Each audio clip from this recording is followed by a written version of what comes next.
everybody, it's Allison from CraftyisCool.com, and I am here to show you how to make something really cool I just finished.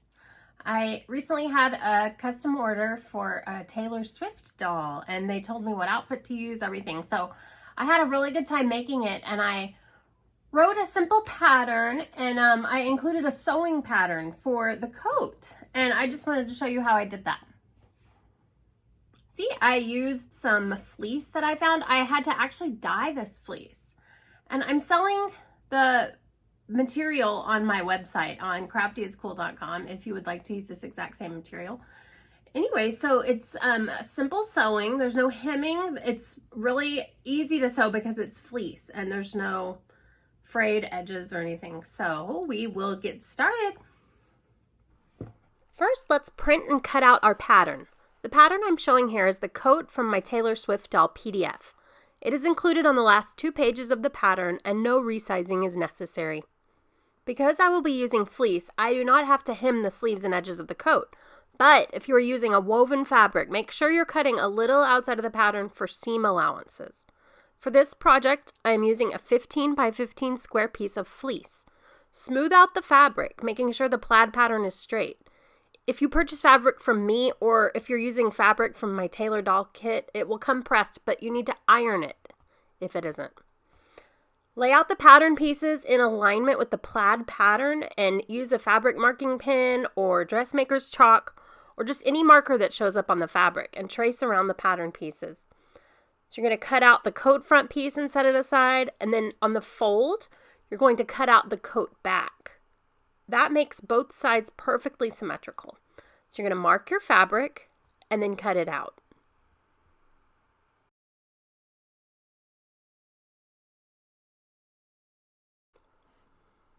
I'm using a very sharp pair of crafting scissors by Fiskars. When cutting fabric, make sure that you are using your best quality scissors or the edges won't be straight. Dull scissors have trouble getting a grip and cutting all the way through. Oh, I've had to start labeling my good scissors with warning labels because even when they're stowed away in my desk, they get stolen and used to open popsicles. I'm sure you can relate.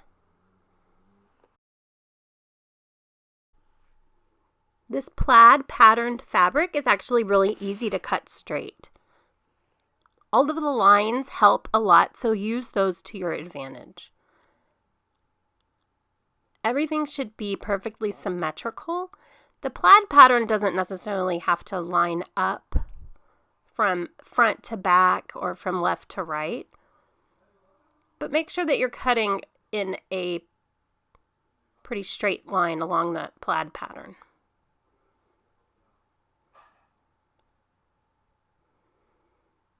Look how the edges match up. Cut the second coat front piece. If your fabric has a wrong side, make sure you cut a right and a left. This fabric is the same on both sides, so I didn't have to really worry about that. Line everything up, and then you're going to use the rest of the fabric to cut the collar. You will have excess fabric left, just in case you make a mistake. It's always nice for that. Once you have all of the pieces cut, lay everything out and pin the right sides together. Use a sewing needle and dark thread to hand sew the pieces together. Of course, this can also be done on a sewing machine, but I wanted to show how quick and easy it is to hand sew doll clothes. Some people don't have a machine. I like to use this method. I like to keep the pins in place and remove them as I go. Sewing by hand makes this really easy to do. I can leave the pins in place if needed so that I can be sure all of the edges are aligned and nothing's shifting out of place.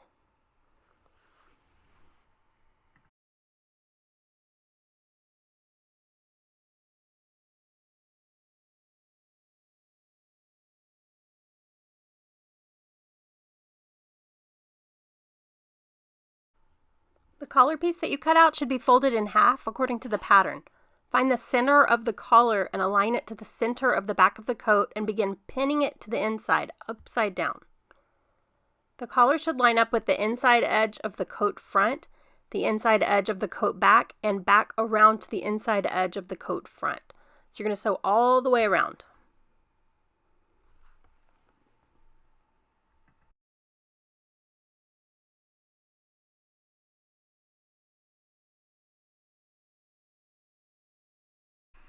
When you get to this point, you can fold back the collar and see how it's going to lay on the coat. I like to add a few more stitches onto the edge of the collar if it needs to be sewn up.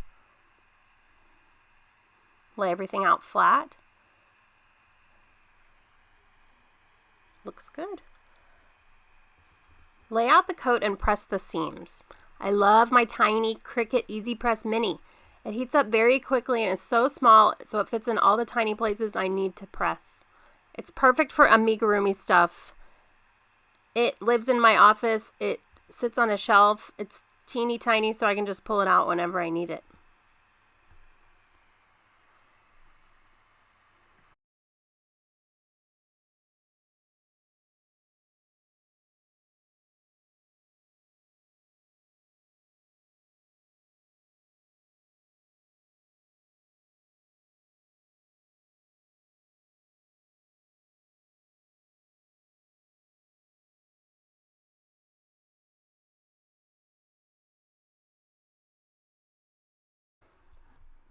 To make the lapels on the coat, all you will do is iron the top edges of the coat fronts back. Fold them and press into place. If you'd like, you can add a tiny stitch or even a dab of fabric glue to hold the lapel down, but I found that pressing them kept them into place just fine. Fold the collar back and keep pressing that collar down, and it will keep it folded down exactly how you want it.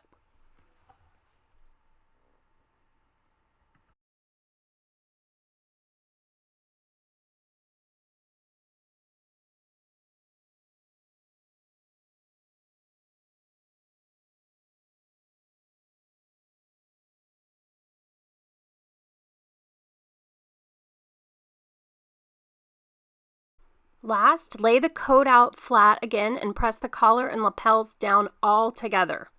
So you're going to lay everything out how you want it. Form the collar where it goes, fold down the lapels, and put your iron right on top. My fabric is a polyester and it does just fine with the heat of the Easy Press, but make sure you check the care instructions for your fabric if you're not sure. You don't want that coat to melt. Now it's time to add buttons and snaps to your coat. I'm using 3 tiny snaps. Since the coat is double-breasted, the snaps and buttons need to be slightly to the right of center. So when you fold the right front coat side, it should overlap and go slightly to the right. I'm using 3 tiny snaps.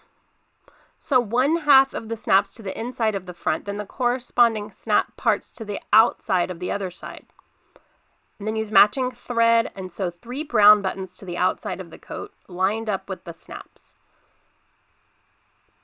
Snaps and buttons can actually be sewn on at the same time if you're more coordinated than me. I honestly don't know why I didn't do that, and watching it back now, I only just realized that would have saved me some time. Oh well.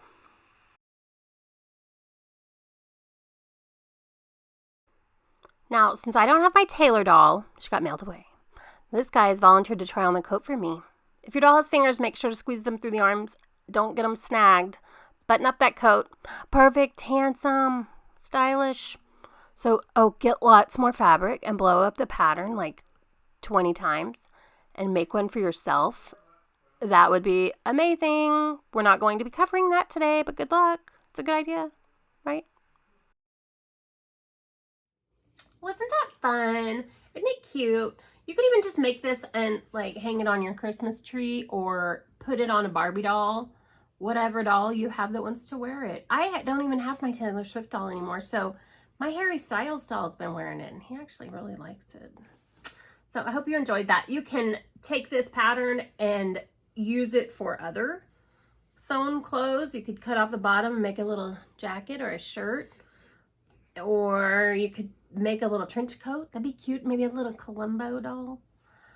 It's a really versatile pattern, so I hope you have fun with it. And even if you're not making Taylor Swift, I hope you've enjoyed learning how to do a very, very simple, I am not an expert, sewing project for a doll.